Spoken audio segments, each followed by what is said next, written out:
The only reason you gain excess weight, says metabolic expert Dr. Jason Fung, is insulin. That's why even the strictest diet or the toughest workout won't bring you the results you're hoping to see on the scale. If you think about how we gain or lose weight, you only gain or lose weight if your body tells you to gain or lose weight. And that's just because everything is run by hormones in our body, right? You don't grow without your hormones, right? You don't get any taller unless your hormones tell you to grow taller.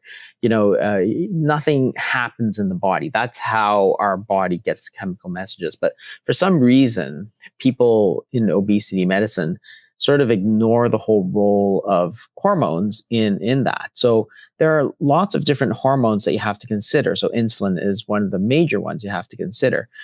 That is to say that insulin is a hormone that tells your body to gain more fat. But insulin itself isn't your enemy. The real problem begins with carbohydrates. It's their excessive consumption that raises blood glucose levels, which in turn triggers a surge of insulin and eventually leads to insulin resistance. Insulin resistance is a term that's used because the blood glucose goes high and the body doesn't like it so high, so it makes more insulin to sort of allow it to go in. So one of the actions of insulin is to allow glucose to go from the blood into the cell so that the cell can use it for energy. Insulin resistance is a term that they use when they say, oh, well, there's lots of, glucose in the blood and there's lots of insulin, so why is it not going into the cell? So they say the cell must be resistant to the effect of insulin. It might seem that the most effective way to keep insulin in check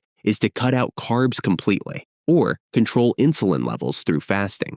But Dr. Fung revealed that there are clever tricks that let you hack your body without changing your diet, helping prevent major spikes in blood glucose and, in turn, large insulin surges. One of these tricks is simply changing the order in which you eat your food. This technique is often used by people with diabetes to control blood sugar levels.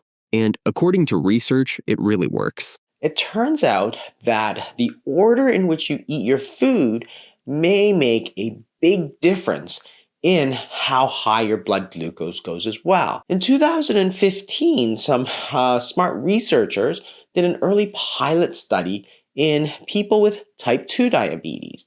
And these were people who were taking metformin, and they measured their blood glucose eating the same exact meal, but with the order of how they're eating switched up. So they took 11 patients and they gave them, on the one hand, the carbohydrates first, and that was consisting of bread and orange juice, and then they would wait 10 minutes and then they would serve them the protein and fat, which was skinless chicken breast and vegetables, a salad with a vinaigrette and steamed broccoli. And what they found was that there was a very big difference in the blood glucose, not only how high the glucose would go, but also in the blood insulin levels. In fact, the peak glucose was down a stunning 54%, and the insulin area under the curve, which is that part of the insulin that your body is seeing over time, decreased by 48%. That's a huge difference considering that the two meals were exactly the same. The only difference was, were you eating the carbs first or the carbs last? And when you ate the carbs last, that seemed to make a big, big difference for these people with type 2 diabetes. The thing is, our digestion works much slower than we think. If you start your meal with proteins and fats, they act like a kind of traffic regulator for your digestive system. The carbs that follow get stuck, so to speak, in a traffic jam. That means no sudden insulin spike, no rapid breakdown or absorption. And even when your body finally gets to the carbs, insulin levels rise gently and in a controlled way. But the most important part is how this affects weight loss. Eating protein and fat first triggers a natural release of the GLP-1 hormone, which signals fullness. You feel satisfied for longer with fewer cravings, especially for sweets. This trick is especially helpful for people who struggle with significant weight issues and find it hard, both mentally and physically, to change their diet. Because in reality, You're not depriving yourself or forcing any drastic changes. You're simply helping your body eat smarter. You naturally eat less, stay full longer, and keep your blood glucose levels steady. If eating the exact same number of calories, eating the exact same foods, but simply switching the orders means that we can face 40% less glucose, that means we might be able to prevent the onset of type 2 diabetes. We might be able to take less medications. We may be able to lose weight because, again, that lower level of insulin is going to cause less weight gain.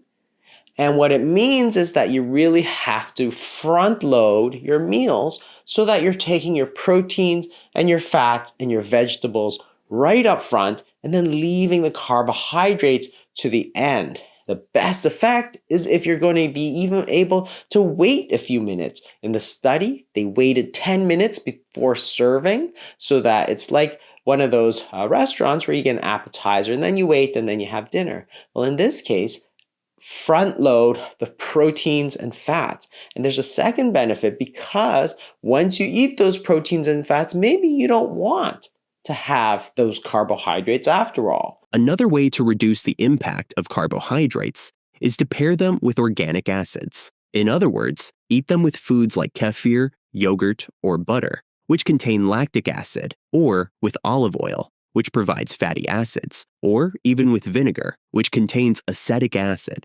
These acids interact with the enzymes in your saliva, slowing down the breakdown of carbohydrates several times over, effectively lowering the glycemic index of the carbs you eat. If you take the bread, you can see that the area under the curve or the glycemic index are both higher.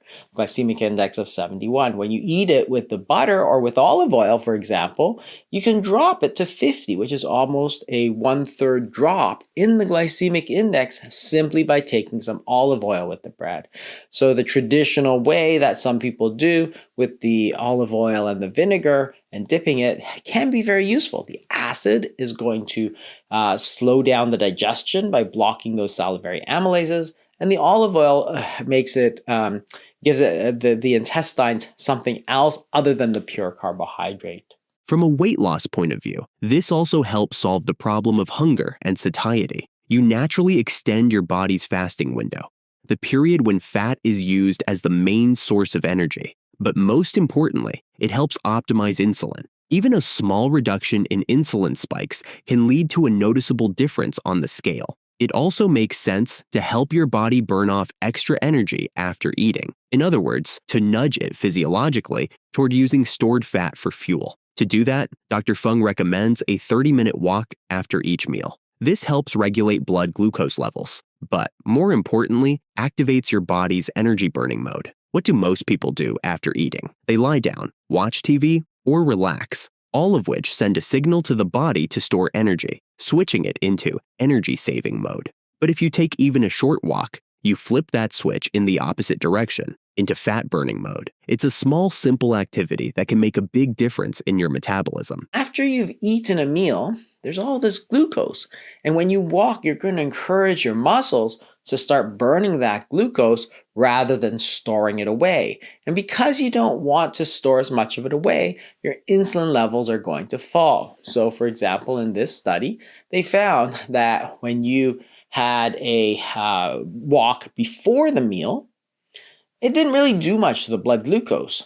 You see that the blood glucose there is about 6.5 after the meal. However, if you walk immediately after the meal, it's going to go right down to about 5.6 or so. So it's actually a significant drop.